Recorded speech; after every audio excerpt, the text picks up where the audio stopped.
Sultan Barakat joins us now. Sultan, you're a professor of public policy at Hamad bin Khalifa University. You're currently in York, in the UK. I'm keen for your thoughts on all of this. Well, I think it's a mistake to actually refer to it as an escalation of conflict. This is a full-scale genocidal act, is the last step of something that Netanyahu and his extreme government have been planning for some time. And I suspect at the moment when he decided to end the previous ceasefire, which could have resulted in the release of all the hostages had he stuck to the plan, he has put forward these ideas, and it looks like it is also being coordinated very closely with the United States.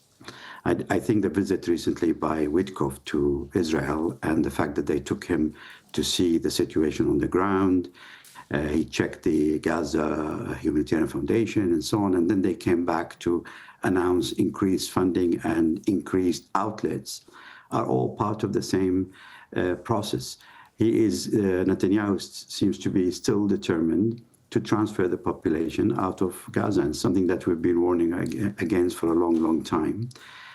He's just using this Sultan, just a moment, if you wouldn't mind. This is precisely the point I wanted to put to you, because you were among those in the early days of the war who said that Israel would push out as many Palestinians of the Gaza Strip as possible. I remember you said this very early.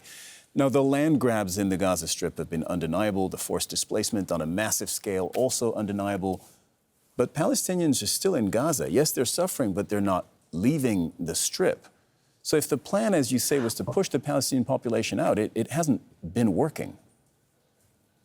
It hasn't been working in one big go, but it is working slowly. I mean, look at now in Egypt, there are almost 180,000 Palestinians.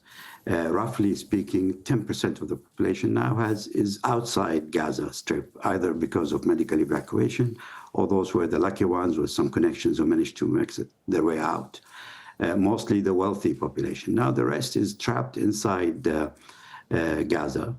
And he's not going to give up. They're not going to accept anything less than a shrink. If some Palestinians are to remain, they're going to be kept within that concentrated area around the so-called humanitarian city that also Israel designated. So all this amounts to very clear steps towards a huge crime. I mean, it's been going on for such a long time.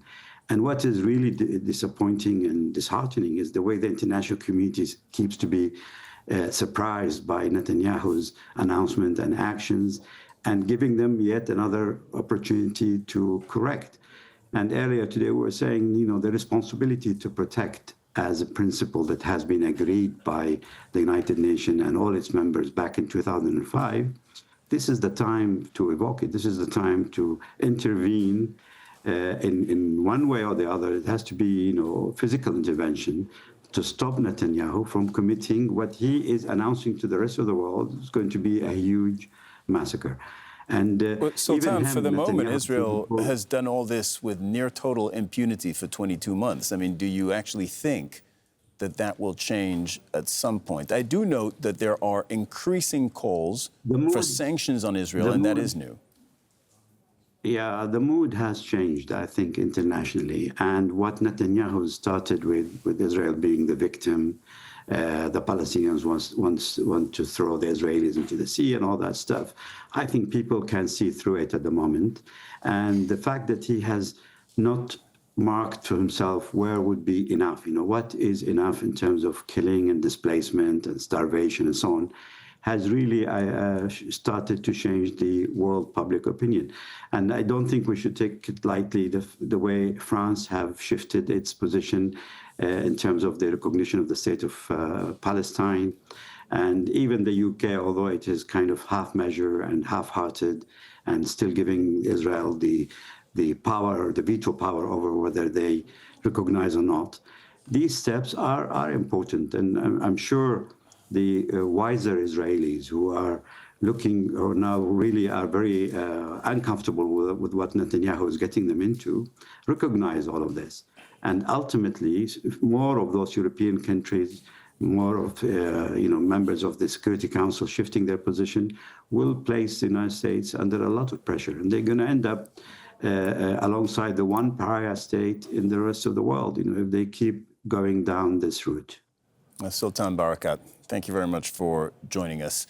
And Sultan was just mentioning the UK. There's been international condemnation of Israel's plans to seize Gaza City.